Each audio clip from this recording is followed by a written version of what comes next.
কিন্তু ওই সময় আল্লাহ রাব্বুল আলামিন ফেরেশতাদেরকে আমার কাছে পাঠিয়ে দিলেন।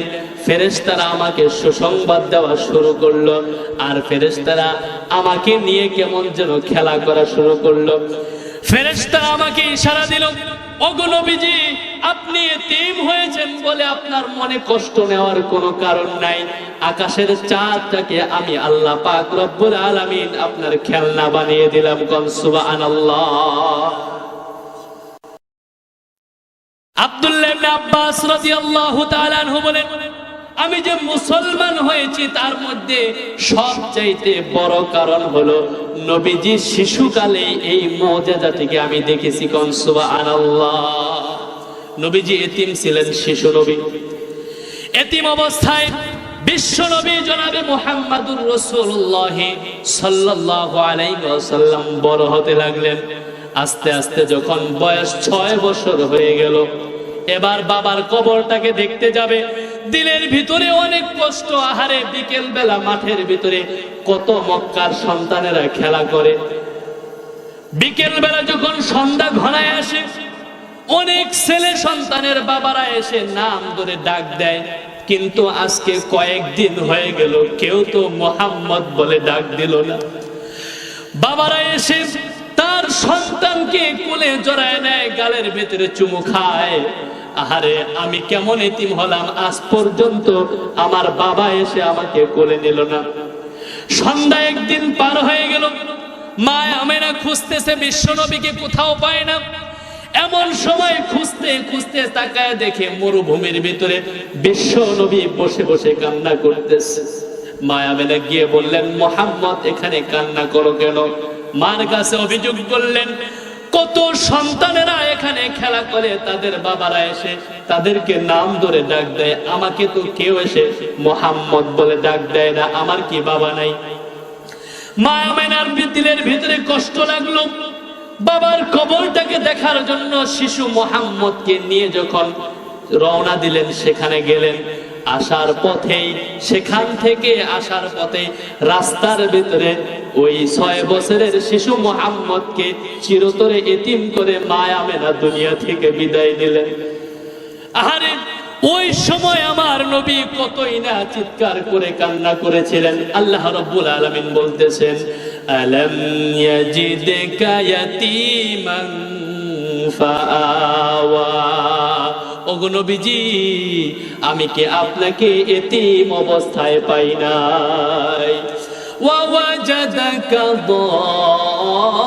দাল্লান ফাআওনা ফাআম্মাল ইয়াতীমা ফালা তাকহার ওয়া আম্মাস সাইলা ফালা তানহার। আল্লাহ রাব্বুল আলামিন সূরা দুহার ভিতরে স্পষ্ট ভাবে বলে দিয়েছেন, বিশ্ব নবী, আমি আপনাকে এতিম অবস্থায় পেয়েছি, আমি আপনাকে পথহারা পেয়েছি, অতঃপর আমি আপনাকে পথের দিশা দিয়েছি। আমি আপনাকে একেবারে নিঃস্ব পেয়েছি, অতঃপর সেখান থেকে আমি আপনাকে অভাব মুক্ত করেছি। সুতরাং এতিমের প্রতি আপনি সহায় হন। কোন সুবহানাল্লাহ। আমি আমার বক্তব্য শেষ করে দিব, তবে এখানে আমাদের শিক্ষণীয় বিষয় আছে। আল্লাহ রাব্বুল আলামিন কুরআনুল কারীমের ভিতরে বলেছেন যে আল্লাহ তাআলা বিশ্ব নবীকে রহমত হিসেবে পাঠিয়েছেন। গোটা জগতের জন্য বিশ্ব নবী রহমত। চিল্লায় কোন সুবহানাল্লাহ। মা আমেনা যখন বিশ্ব নবীকে নিয়ে মক্কা থেকে তায়েফে রওনা দিলেন, মা হালিমাতুস সাদিয়া, সাদ গোত্র থেকে মা হালিমাতুস সাদিয়া যখন বিশ্ব নবীকে দুধ পান করানোর জন্য নিয়ে গেলেন, প্রতিমধ্যে কত ঘটনাই ঘটে গেল। হ্যাঁ, দুর্বল গাধা নিয়ে এসেছিলেন। কেউ যখন বিশ্ব নবীকে নিল না, আব্দুল মুত্তালিব তখন দরজায় এসে ডাক দিয়ে বলতেছেন, একজন এতিম বালক আছে এই ঘরের ভিতরে, যদি কেউ চাও তাহলে এই বালকটাকে নিয়ে যেতে পারো। কেউ আসলো না, সকলেই চলে গেল। ভাগ্যবতী মহিলা হালিমাতুস সাদিয়া তিনি স্বামীর সাথে পরামর্শ করে বিশ্ব নবীকে নেওয়ার জন্য ঘরে ঢুকলেন। বিশ্ব নবীকে দেখা মাত্রই হালিমাতুস সাদিয়া বলতেছেন, ও জগতের উম্মতেরা শোনো, আমি যখন প্রথম আমিনার ঘরে ঢুকেই দেখি বিশ্ব নবী আমিনার কুলের ভিতরে চাঁদ হয়ে বসে আছে। সুবহানাল্লাহ। আমিনার কুল থেকে যখন আমার কুলের ভিতরে নিলাম, তখন আমার কুলের ভিতরে কেমন পূর্ণিমার একটি চাঁদকে আমি গ্রহণ করলাম। সুবহানাল্লাহ। যে গাধাটি নিয়ে আমি সকলের পিছনে মক্কায় এসেছিলাম, 3 দিন 4 দিন আগে আমার সাথী সঙ্গী, আমার বান্ধবীরা আমাকে ছেড়ে চলে গিয়েছিল, তায়েফের উদ্দেশ্যে রওনা দিয়েছিল, আমি তাদেরকে পিছনে ফেলে তাদের আগে তায়েফে পৌঁছে গেলাম। সুবহানাল্লাহ। বাড়ির ভিতরে যখন প্রবেশ করলাম, আমার উটের উলানের ভিতরে দুধ ছিল না, দুধ চলে আসলো। কুয়ার ভিতরে পানি ছিল না, পানি চলে আসলো। আমি দুর্ভিক্ষের কারণে ঠিক মতো খাইতে পারতাম না, যার কারণে আমার স্তনের ভিতরে দুধ ছিল না। কিন্তু বিশ্ব নবীকে কোলে নেওয়ার সাথে সাথে আমার 2 স্তনের ভিতরে দুধে পরিপূর্ণ হয়ে গেল। সুবহানাল্লাহ।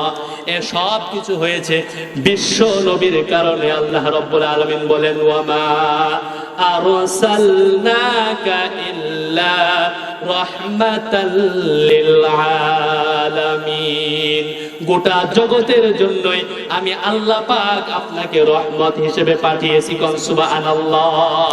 এই হলো তার জন্মের কাহিনী। আর আমরা 12ই রবিউল আউয়াল আসলে না জানি কত রকম লাফালাফি করি, কিন্তু বিশ্বনবী কখনোই এই 12ই রবিউল আউয়াল এটাকে নির্দিষ্ট করেন। রাইসুল মুফাসসিরিন আব্দুল্লাহ ইবনে আব্বাস রাদিয়াল্লাহু তাআলা আনহু থেকে বর্ণিত, তার কাছে জিজ্ঞাসা করা হলো, বিশ্বনবী কোন বছরে দুনিয়ার ভিতরে এসেছে আপনি একটু বলেন। আন ইবনে আব্বাস রাদিয়াল্লাহু তাআলা আনহু قال, তিনি বলেন, আব্বাস রাদিয়াল্লাহু তাআলা আনহু থেকে হাদিসটি বর্ণনা করেন, উলিদান নবী সাল্লাল্লাহু আলাইহি ওয়াসাল্লাম আমাল ফিল। যেই বছর আবরাহা হস্তি বাহিনী নিয়ে কাবাঘরকে ধ্বংস করার জন্য এসেছিল, সেই বছরই বিশ্ব নবী জন্মগ্রহণ করেছে। সুবহানাল্লাহ।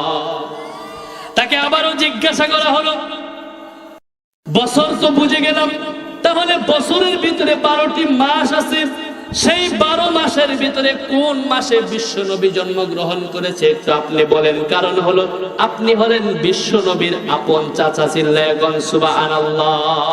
আন ইবনে আব্বাস রাদিয়াল্লাহু তাআলা আনহু قال قال رسول الله صلى الله عليه وسلم ولد رسول الله صلى الله عليه وسلم يوم الاثنين في ربيع الأول। আব্দুল্লাহ ইবনে আব্বাস রাদিয়াল্লাহু তাআলা আনহু বলেন, রবিউল আউয়াল মাসের সোমবার দিন বিশ্বনবী দুনিয়ায় এসেছে। কোন সুবহানাল্লাহ। এখন কোন দিন এসেছে, কোন দিন এসেছে এ নিয়ে মতভেদ আছে। কেউ কেউ বলেছে যে রবিউল আউয়াল মাসের 2 তারিখে এসেছে, আবার কেউ কেউ বলেছে 8 তারিখে এসেছে, আবার কেউ বলেছে 9 তারিখে এসেছে, আবার কেউ কেউ বলেছে 12 তারিখে এসেছে। তাহলে কয়টা মতভেদ? 4টা মত রয়েছে। কয়টা? 4টা মত রয়েছে। কিন্তু নবীজি সাল্লাল্লাহু আলাইহি ওয়াসাল্লাম যে হস্তি আবু কতাদা রাদিয়াল্লাহু তাআলা আনহু থেকে হাদিসটি বর্ণনা হয়েছে, তিনি বলেন, রাসূলুল্লাহকে সাহাবায়ে কেরাম জিজ্ঞাসা করলো, ইয়া রাসূলুল্লাহ, আপনি এই যে সোমবার দিন রোজা রাখেন, এই সোমবার দিন রোজা রাখার কারণটা কি? বিশ্বনবী জবাবে বললেন, এই সোমবার দিন রোজা রাখার কারণ হলো আমি এই সোমবার দিন জন্মগ্রহণ করেছি, আর এই সোমবারে আমার উপরে কোরআন নাজিল হয়েছে। কোন সুবহানাল্লাহ। তাহলে আজকে যে এই রবিউল আউয়াল মাস আসলেই আমরা কিছু জাতি আছি যে 12ই রবিউল আউয়ালটাকে একেবারে আহামরি মনে করি। কারণ কি?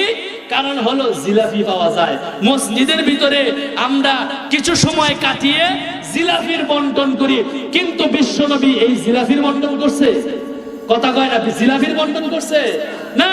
বিশ্বনবী তার এই রবিউল আউয়াল মাসে জন্মগ্রহণ করার কারণে বিশ্বনবী বলেন, আমি শুকরিয়া স্বরূপ রোজা রেখেছি, কোন সুবহানাল্লাহ। এখন তাকে অনুসরণ করতে গেলে আমরা উম্মত হয়ে আমাদেরও যদি ভালোবাসা দেখাতে যাই, বিশ্ব নবী ভালোবাসা দেখিয়েছে যেইভাবে, সাহাবায়ে কেরাম ভালোবাসা দেখিয়েছে যেইভাবে, আমাদেরও ভালোবাসা দেখাতে হবে সেইভাবে। কথা কোন ঠিক কিনা? বিশ্ব নবী রোজা রেখে আল্লাহ তাআলা শুকরিয়া আদায় করেছে। এতই যদি নবী প্রেম তোমার ভিতরে জাগে, তাহলে সোমবার দিন নবীর জন্য রোজা রাখো। কথা কোন ঠিক কিনা? আমাদেরও ঠিক এইভাবেই বিশ্ব নবী যেইভাবে তার জন্মের কারণে আল্লাহ তাআলার কারণে শুকরিয়া আদায় করেছে তার কাছে, ওইভাবেই আমাদেরও আমল করতে হবে। আল্লাহ তাআলা তৌফিক দান করুন। সকলে বলি আমিন। ওয়া আখির দাওয়ানা আনিল হামদুলিল্লাহি রাব্বিল আলামিন।